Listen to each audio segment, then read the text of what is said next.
Hey everyone, this is Kevin from thechesswebsite.com. Today we're going to be going over Game 6 from the 2013 World Chess Championships. From the first 4 games, they were all draws. Game 5, Magnus Carlsen finally broke through with our first win of the tournament, and if you've been keeping up with it, every game so far has been more exciting than the last. So coming into Game 6, I didn't really know what to expect. We had Anand playing the white pieces, definitely looking for a win himself so he can get back to even in this game. Magnus Carlsen, in my opinion, can just kind of play for the draw, but it's getting to the point where, he has, in my opinion, more stamina. He's a little younger, and so he can kind of just grind down Anand and get himself in in-game situations where he feels comfortable, where he can either draw or actually play for the win if his opponent makes a dumb move. So we're going to go ahead and get into it. Anand starts with pawn e4, pawn e5, knight f3, knight c6, and we see the Rye Lopez, this bishop coming out here to b5, and Magnus Carlsen defends the same way that he did just a few games ago with the Berlin defense. Now in that game, we actually saw the king castling, and then this knight comes down here and takes here on e4, and then we saw pawn here to d4. In this particular game, Anand decided to play a little bit different. From that game, Magnus Carlsen drew the game, but almost won, and so instead, Anand plays this pawn to d3, which he's had a lot of success with in the past, playing at high-level play, and so I think this fits Anand's style a little bit better. Magnus Carlsen responds with bishop here to c5 with the intent of he wants to get it outside this pawn chain. He can play his own pawn here to d6, kind of solidifying that pawn structure, but maintaining this control along this long diagonal right here. Same thing with Anand. He can always bring his bishop back to this long file, or this long diagonal, and kind of try to control this right now. But so we definitely have a much different Berlin defense than we had before. Now Anand decides to play pawn to c3. He had a lot of options here. He could have castled on the king side if he wanted to. He could have just immediately played his bishop coming out here. Could have played knight to c3. So definitely some options from him. Chose the interesting pawn here to c3. Later he can push forward with his pawn to d4. He may want to get his bishop out and then get his knight involved. Definitely an interesting move, though. Not one that I see too often in the Berlin defense, but my guess is Anand's been studying this for the past few months and definitely finds some lines that he thinks gives him the advantage. Magnus Carlsen now decides to go ahead and castle on the king side, and Anand does the same. Both sides just continue their development. The rook's going to swing over here, adding more protection on this pawn here on e5. The rook's going to come over e1, do the exact same thing. And then black's going to start to push this bishop away. This is going to be completely fine for both sides, I think. I think, white kind of enjoys bringing his bishop back here to b3. This is a very active square. And for Magnus Carlsen, again, he now has pushed a little bit on the queen side, but now he has this entire diagonal for his bishop here just to kind of rain down. So both sides have a lot of pressure, so it looks like we could definitely have some fireworks in this game as both sides could have a potential strong attack either way. Now, we haven't seen any pieces or pawns moved off the board, but we could in the near future. Now, the pawn's going to come to d6, is kind of what we talked about, solidifying this pawn chain, but he already has his dark square bishop out of the pawn chain, so it's definitely okay. And now this dark square bishop comes to g5. Definitely one of those strong moves. Again, there's no great square for it to come to. Something d2 is going to be too passive. E3 is a novel idea to try to, get this bishop off, which is very strong right now, off the board. But instead decides to go ahead and play this bishop here to g5, pinning down this knight here on f6. It would be one thing if this knight was on d7, it could protect it. But now, this queen's just awkwardly being pinned down by this knight. So Magnus Carlsen is going to have to find a way to kind of counterattack this pin right here. And even, a pawn move to h6, the bishop's just going to come back here to h4, still applying that pressure on the board. We now see the bishop come to e6, kind of the same idea that we talked about if the bishop came to e3 is, white has this attack on this long diagonal right here, and typically for black this light square bishop is a little less of a nuisance, and so it's not doing as much. So if he can go ahead and trade this off, this is definitely going to be good for Magnus Carlsen. And now we see the knight come to d2. Again, really comes here just to get involved into the game because he can't come to c3, but it's really not doing too much here on d2, to be honest. So Anand's definitely going to want to make sure that he gets this more involved into the game, because right now it's doing nothing besides protecting this knight on f3, but it's not being attacked right now. Another option that we could have seen, the pawn come to d4, and then, the bishop could take right now. Again, Magnus Carlsen wants to get this light square bishop off the board. After we take here, there could be an exchange in the middle, and then after the bishop comes back, this knight can come to c3. There is doubled pawns here on the b file, but white has, a much more active position. He has, the 2 pawns here on the d and e file. He's controlling the center of the board. Again, Anand definitely looked at this and didn't think this was a great variation, but something that I think could have been pretty interesting for Anand, but he decided to just play the knight here to d2, wasn't ready to give up any material in the game. So now we see pawn to h6, again just kind of pushing it back, but not really doing too much, just kind of a waiting move. And now the bishop's going to take here on b3, and so we see the recapture, and then this knight's going to come back here to b8. Again, if we look at what Magnus Carlsen wants to do, he wants to first make sure that this knight's not being pinned down. Again, it's just a huge pain with this bishop here on h4, and so he doesn't have any real strong attacks. The board's kind of cluttered right now, and so until he can get some of these pieces off the board, he's just going to rearrange his knight over here to d7 so that he can move his queen away and not have this knight being pinned down, because he doesn't want to recapture here and kind of leave his king exposed on the king side. So after the knight to b8, we now have the pawn pushed forward to h3, and then we see knight here to d7. Now from here, white has a few options. He could do b4, kind of push this bishop back. He wants to get his queen involved, so he could play c2, he could play e2 if he wanted to.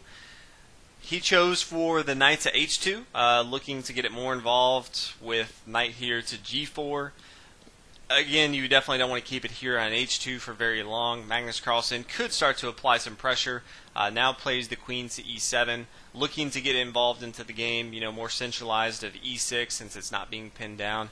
And now we see knight to f1. Again, if Magnus Carlsen could apply pressure now, unfortunately for him, he really can't because there's no great squares or anything to do. But these knights on f1 and h2 aren't doing too much. But, again, this is kind of what you do. You maneuver your pieces. You don't try to force anything. You try to get them in better positions than they were before. And again, here on d2 and f3, they weren't doing too much. So now we're going to see the bishop come back here to b6. And then the knight's going to come here to f3. And Magnus Carlsen has the option to always just come down and take here. Now, right now, this rook's going to come and just take on e3, so there's no real reason to give up the Stark Square bishop right now, but just something to keep in mind later on. The queen's going to come to e6, and then this pawn finally pushes forward to b4. And then a6, trying to open up this a file, and so after the exchange, we see the bishop take right here. And then this knight's going to come to g4, trying to get more involved into the game. Obviously on h2 it's not doing too much. Now the bishop comes back and still wants to apply that pressure over here. And now we see the bishop take. And so the knight can recapture as we talked about. And after the knight takes, kind of interesting that Anand wants to go ahead and just give up, a lot of these minor pieces, especially as you're white. He wants, the option at least to go ahead and put a lot of pressure, but giving up more and more material in the game doesn't always lend to that. So now the queen's going to come here to g4, and this is interesting because black has now the opportunity to come in and just take with his bishop here on e3, whereas before he could try something, so he's kind of protecting this, because after the bishop takes here on e3, this pawn has to recapture. The rook can't recapture here on e3 because then the rook's just going to swing down here and take, and obviously black's going to be up in material. So definitely interesting choice for the queen to come to g4. It's not really doing too much right now, and so Magnus Carlsen immediately, although he wants to maintain this bishop, he recognizes that if he can go ahead and put these double pawns right here, if he can maybe attack this pawn here and have these isolated double pawns, this is definitely going to be good for him as they go into the end. So we look at what white could have done. Instead of bringing the queen here, he could have always first taken with his rook here on a8, and then after the recapture, now if he wanted to, he could bring his queen involved into the game. So if now the bishop took, he could just recapture with his rook. Again, in the game, that's not what happened.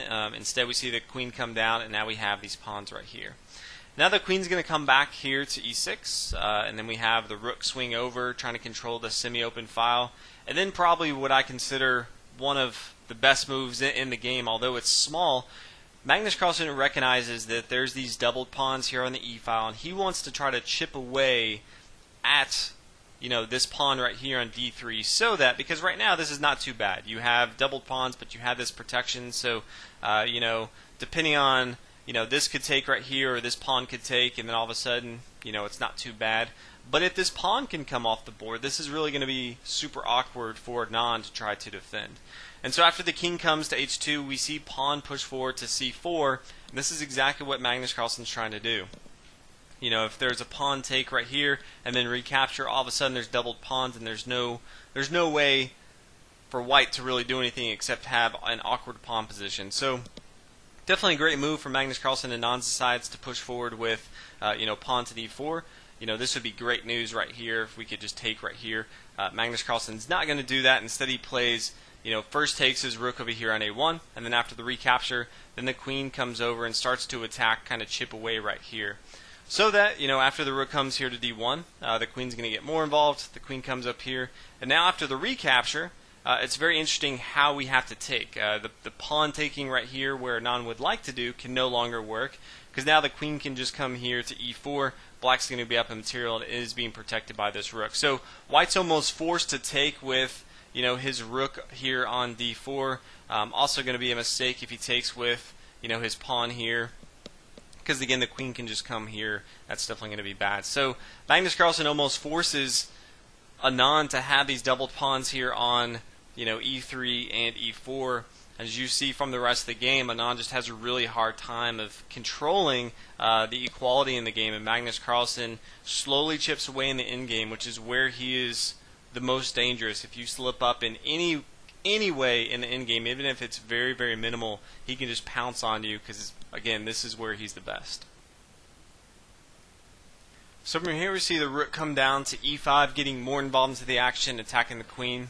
The queen's going to move back, and we see some maneuvers, and we kind of go through, and both sides are just kind of feeling each other out. They also want to get to move 40.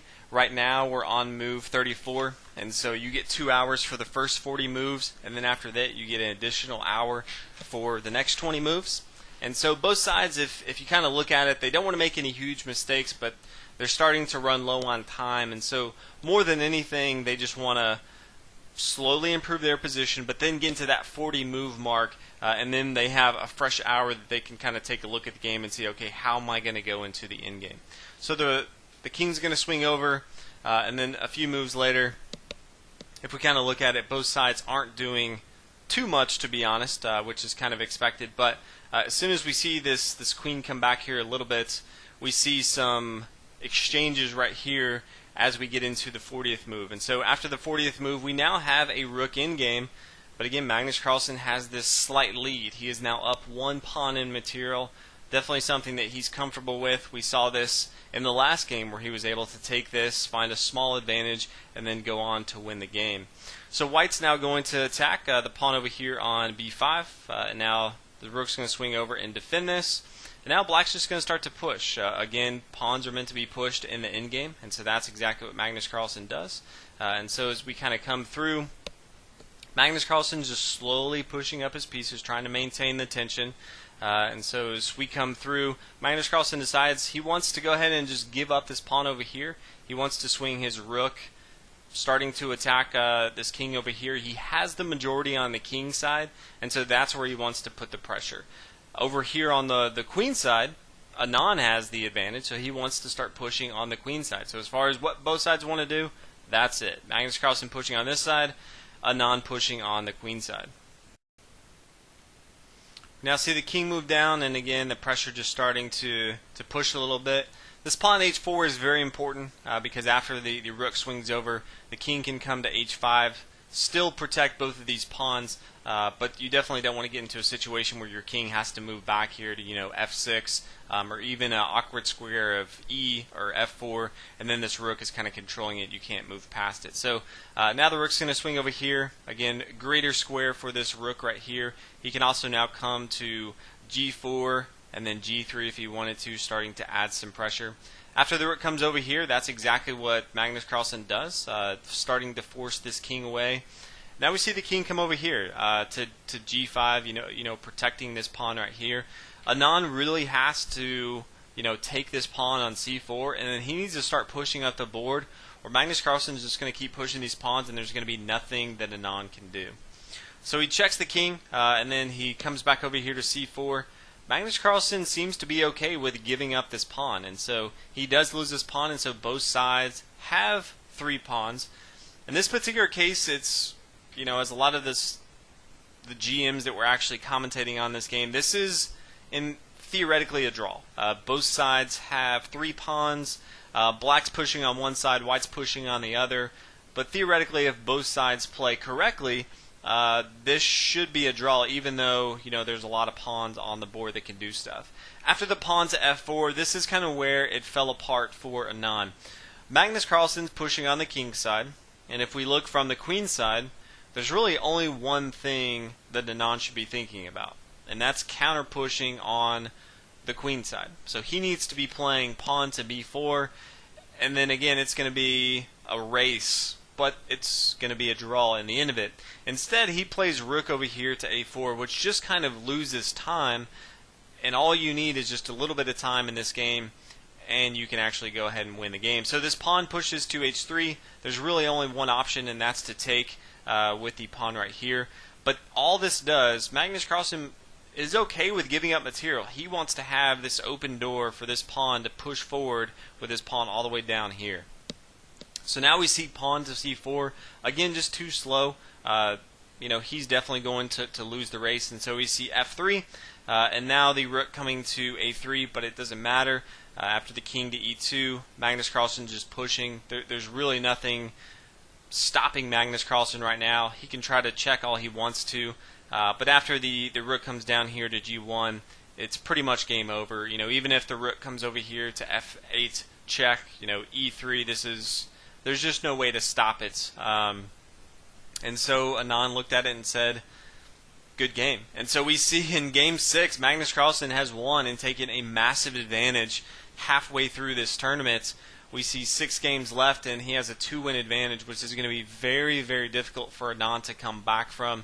I just don't see how Anand can win 2 of the next few games without Magnus Carlsen winning any of them. So hopefully you guys enjoyed this game. I definitely think we're going to have a new champion in a few weeks, which is kind of exciting. Such a young player, so gifted is Magnus Carlsen. So hopefully you enjoyed, and I'll see you on the next video. Thanks for watching.